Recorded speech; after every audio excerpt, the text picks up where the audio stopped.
Okay, welcome to Poppa Paints. If you're new to the channel, thank you. Please subscribe, like, and all the other things that you do to help the algorithm. And don't forget the algorithm. You gotta do that little shuffle, that little dance that Al Gore invented. Sorry, it's just a joke. Anyway, so today we're gonna paint a very simple watercolor, and it's this right here. I think I called it Purple Sunrise or something, and didn't take that long to do, and there wasn't much to it really, but I just wanted to try purple and red and yellows, and it's kind of fun to just play around with paint sometimes. Okay, let me show you how I did that one. Well, yes, thank you for watching, and I am excited about today's painting because I'm kind of a self-imposed stringent things. I don't know how to say this, but I don't usually do things like that are the wrong colors. Isn't that crazy? Like when you're a kid, you could paint the sky any color you want, right? You could paint the grass any color you want. When you get older, you seem to ignore the fact that you could use a different crayon. You could use a different crayon. That'd be a great title for a book, wouldn't it? You could use a different crayon. It doesn't have to be the color that you were always told it should be. Maybe an apple could be a checkerboard apple, or maybe a horse could be pink. Of course, there's probably a lot of pink horses in the world. So today we're going to play with purple. And I have to remember where my purple is, because see, some of these pan colors, it's kind of hard to tell when they're in the pan. So let's try this one. That's kind of a wine color. And I think this one is kind of a yellow. Let's see, what is this one? Is that the purple I'm looking for? What is this color? No, that's a brown. Alright, we'll find it. Is this the purple? No, that's a blue. What is this one over here? That's a green. I guess this is the closest I'm going to come to purple with that set right there. So let me mix them up. Make it look like I knew what I was doing, because that's going to be the back of the card. If you took the blue right there and you mixed it with that wine color, you sort of get a purple. Alright, let's drag some of that down. What's over here? What's that one? That looks like a purple. Yeah, that's kind of a nice purple. Let me go there. Straight off the pan. I'm going to spread it around. Going to make the back of the card really covered with water, really covered with color. So I do want to mix the purples and the reds. So let me go for the purple first. Making a rather simple but hopefully pretty landscape. Let's take some of this red here. That might make it a little bit more violet. That's kind of nice. I see it. I can see it happening. Take some of this this orange over here and bring it down.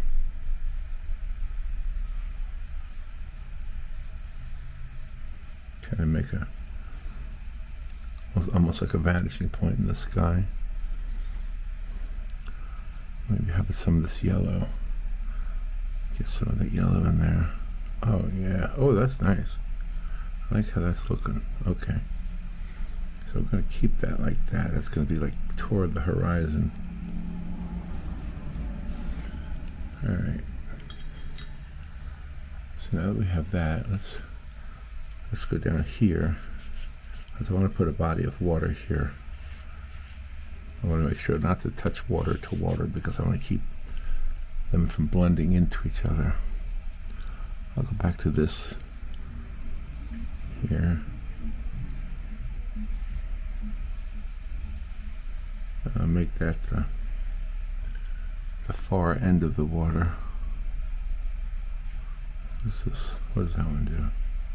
Oh, that adds some blue to it. Okay. Well, that's kind of nice. Add some blue to that.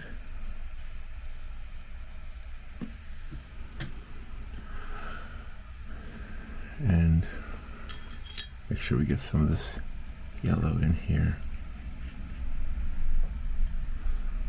Mix out the red in there, so we got a little bit of orange happening there. Gotta remember, this is water reflecting what's in the sky. That white piece right there, we're going to let that stay dry, and that's where we're going to put the mountains. Okay. Pick up some of this with the, pull the water off the brush and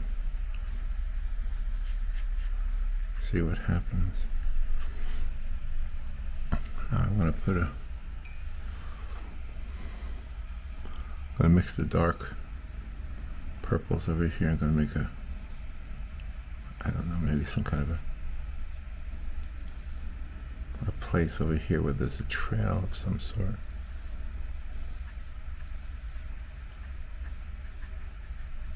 Going down to the water. Be darker up at the top here. And then some dark. Look at this one over here, it's almost completely gone. Okay, just add some dark here. Get some dark. Add some dark. So how you doing anyway? Haven't seen you in a while. Yesterday Robert and I went to walk at the 49th Avenue trailhead, not too far from where we live. And the reason we went there is because we were talking in our audio podcast about the Florida Wildlife Corridor, which is a project that the environmental people are doing in Florida to try to give all the animals a way to have safe migration passages across the state. There's so many different areas that the animals walk on, and they're because there's so many roads now built in Florida that they have so many places that are historically for the animals. Their routes of migration, and because of the roads they become dangerous, and animals are smart. So if you build a bridge just for the animals, or a tunnel just for the animals, like in the Everglades, they have there's a road called Tamiami Trail. I don't know if Tamiami Trail and I-75 are the same thing in the Everglades, but they're both, well, it crosses the road that crosses the Everglades. The road itself became a barrier for the animals, and I know you think that's maybe weird. I've driven across it, and I have seen alligators dead in the road. This was years and years ago, so I don't know if they've changed it or not, but yes, years and years ago there were lots of places where the animals could get hit by a car if they tried to cross the road. And then they put fences up to stop it. But those animals for thousands and thousands of years were traveling up and down that whole Everglades area. So now they're trying to fix it. They're trying to raise some of the roadways, and they're trying to create bridges and tunnels for the animals. which is a good thing, I think. So we didn't go down to the Everglades yesterday, but we did go to the 49th Avenue trailhead, which has a place where the animals can cross under the road, under 49th Avenue. And we went there with the camera so we could show it. So, and we saw a lady on a horse. There were two ladies on horses, and one of the ladies was holding the skull and antlers of a deer that had died, I guess, somewhere along the horse trail. And it was amazing, really, to see it, because, I mean, gosh, how long do you think that had been there? It must have been a very long time, right? Before she found it there. And so I got some video. Actually, Robin got the video. She was holding the camera of the lady with the deer head. At first, I thought she was, like dragging a deer behind her. All I could see was the antlers. But then as she got closer, we could see what it was. And it was very cool. And these ladies were from Iowa, and they were visiting here in Florida. And they said in Iowa, the deer are much larger than the deer in Florida, but they felt like that particular deer that they had the skull of must have been unusually large for Florida. That's their opinion. I don't know enough about it. But anyway, it was a very cool walk that we had, even if I did get winded, because I'm out of shape, basically, kids. I need to fix that. Need to do more walking. Let me get some green in here so that there's some of that green.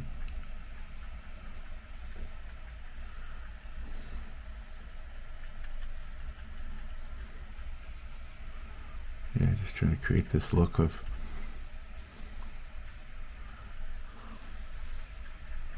some grass and stuff growing up at the edge here.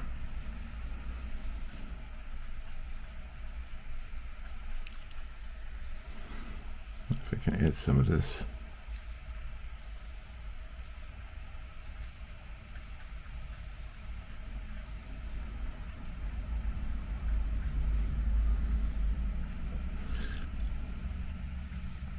So my idea to use purple seems to work. The sky seems pretty nice with purple. Now I'm trying to add some purple-ish or red-ish, like wine color flowers here.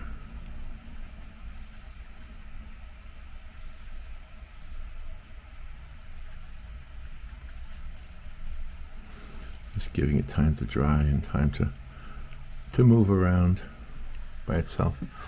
Now right there, those two areas need to dry before I can add the mountains that I have in my mind. But you can see it already. You can see it's like a negative thing happening there.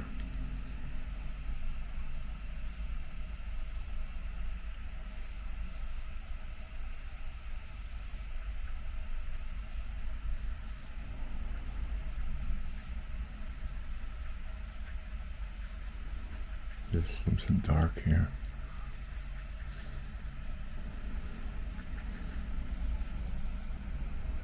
Just taking these loose hairs. This is a very kind of an old looking brush with a lot of loose bristles. I'm taking advantage of those to make them give me that effect of grass.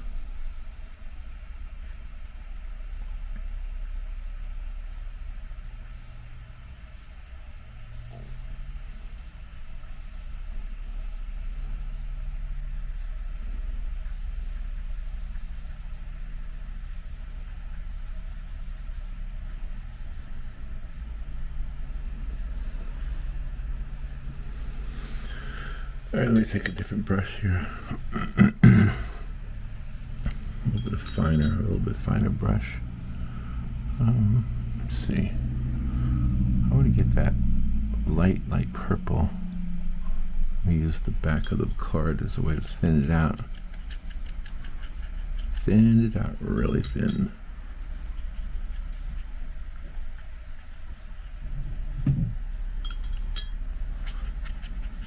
So today on the podcast, which we now have renamed, by the way, it's called Florida, Real and Imagined. So if you're into podcasts, it's audio only. So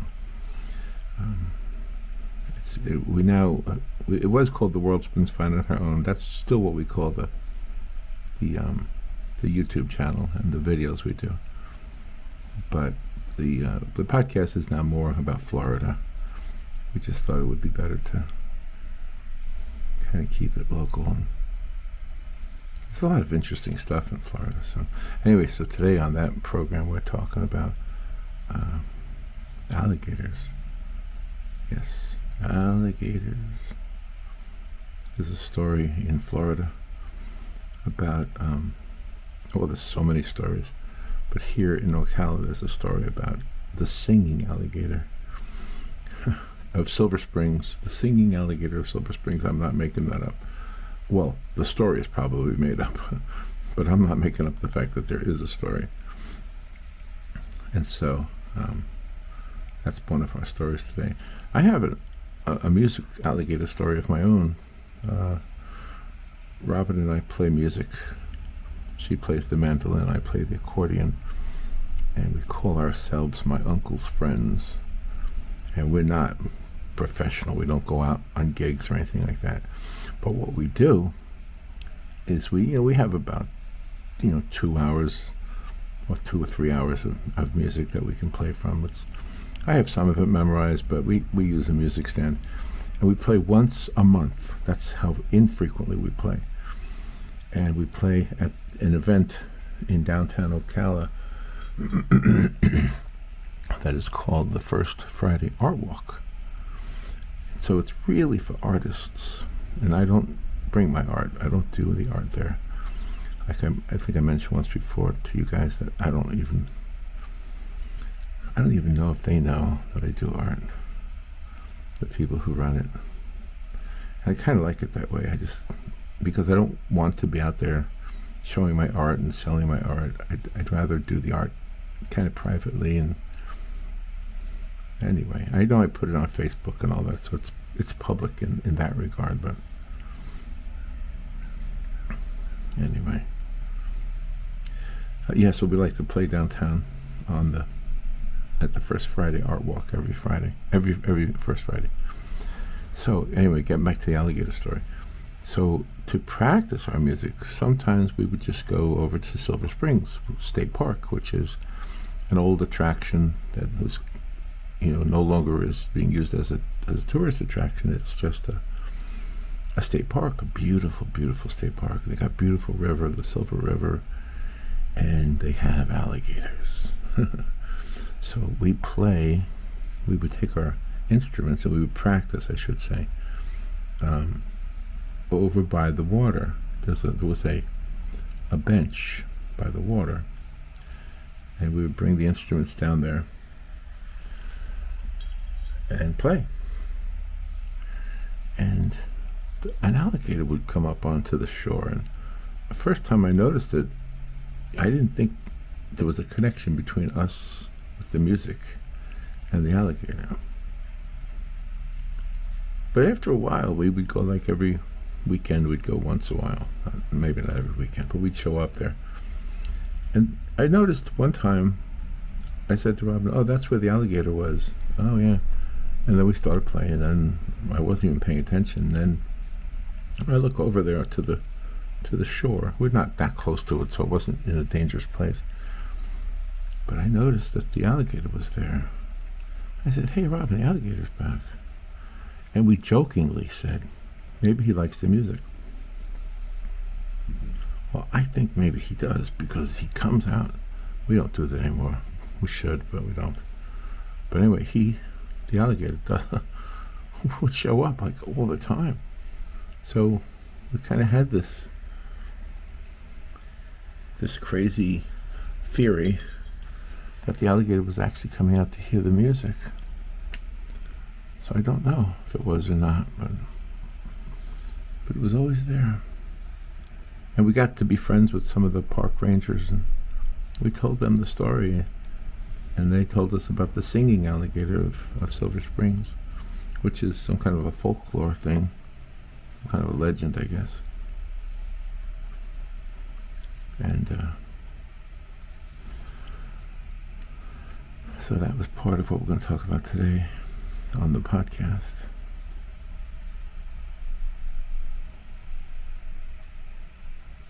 Just getting some more yellow here.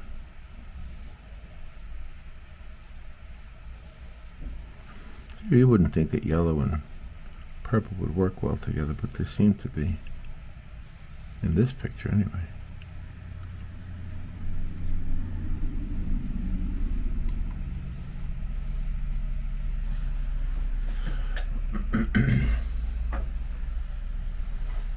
This might be a short one today.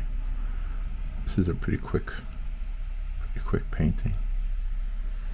Does it look like there's a little trail, little steps or something going down? And it's red because it's reflecting the sky, you see. Now that looks dry right there. So let me go ahead and take some of this deep purple here.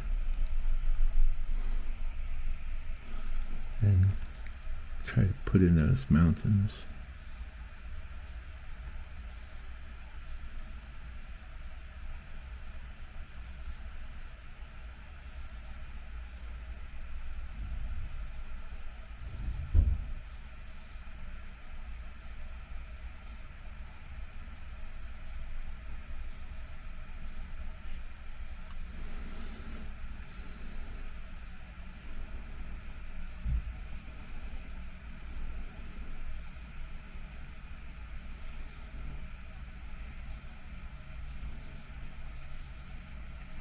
Try to spread it as far as I can.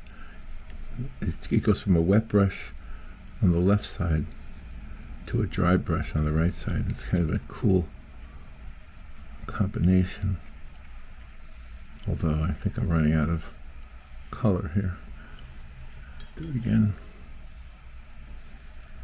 And some wet over here.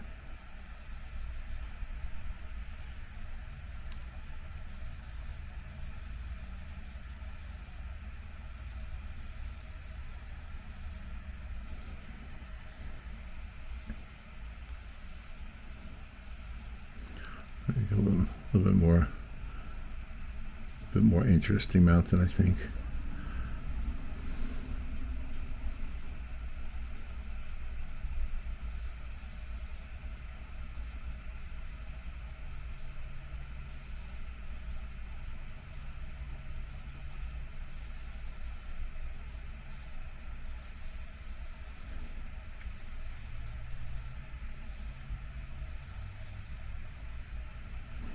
I went camping with my son when he was little, and we stopped at a campground, and it was already dark. So when I woke up the next morning, I was sitting at the picnic table outside the tent, drinking my coffee and smoking a cigar. And the sun came up. The sun came up over the horizon, and when it did, it revealed this amazing plateau. Now, I grew up in New York, and I grew up in Florida, and I had never seen a plateau in my life.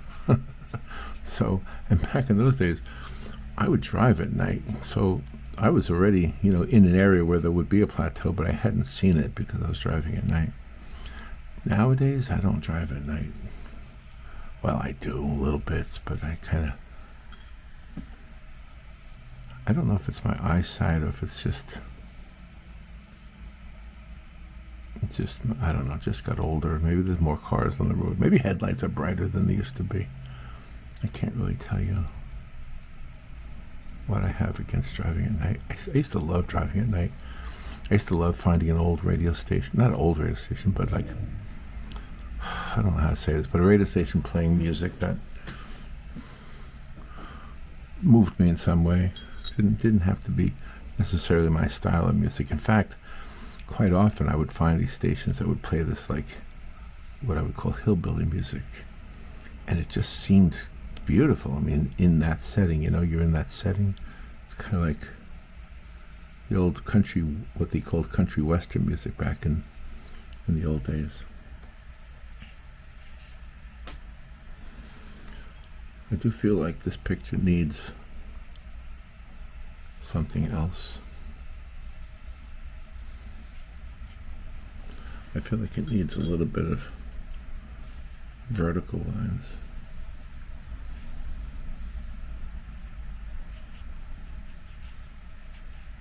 Try to get a little bit of this reflective color from the sky and from the mountains into the water.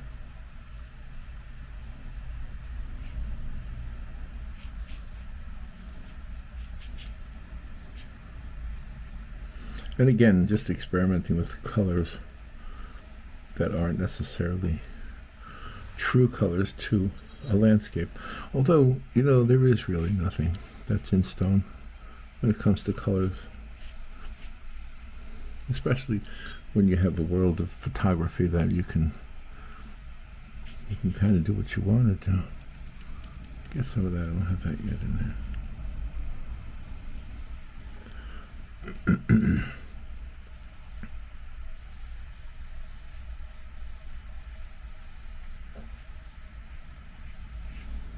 Putting some soft watercolor tones in here.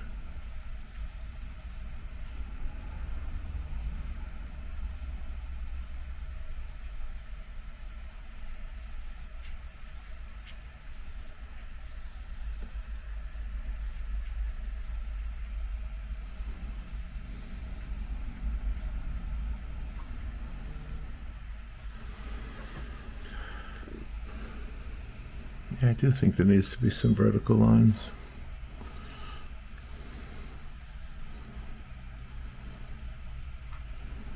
Let me take a couple of risks. Maybe just a few that are just taller than the rest of them.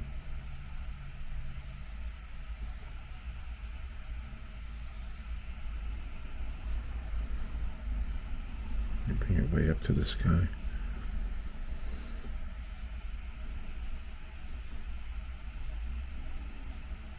Very,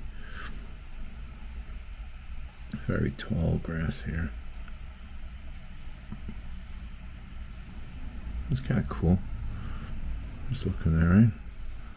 Yeah, sometimes I just need a little bit of vertical going on.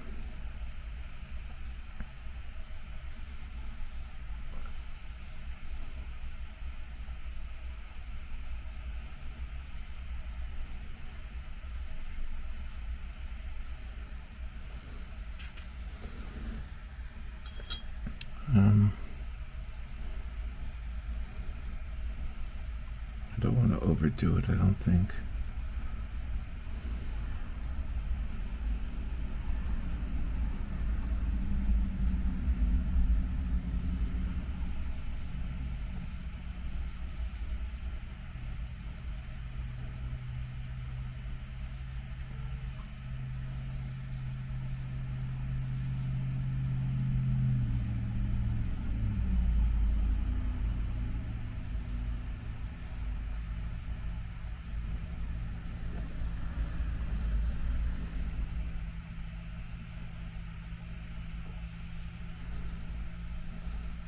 Does it look like someplace you've been? That happens to me too. I'll just look at things and put some seeds on these long reaching pieces of grass. Let's give them a little bit of character.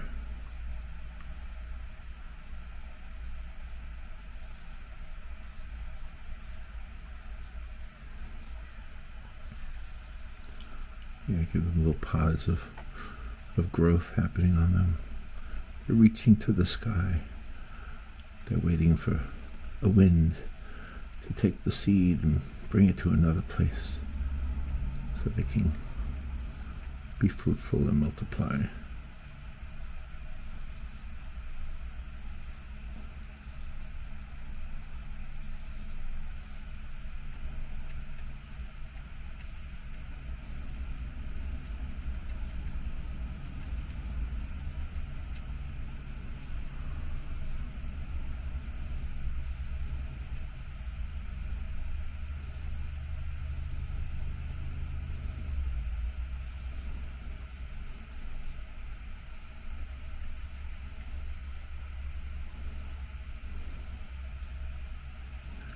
It's a pretty easy one today.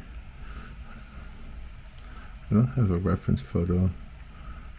I just wanted to do something kind of out of my imagination. There. I think it's done. It's just a, how about we call it, I don't know, sunrise, purple sunrise. All right, let me show it to you up close. There it is, purple sunrise. All right, see you later.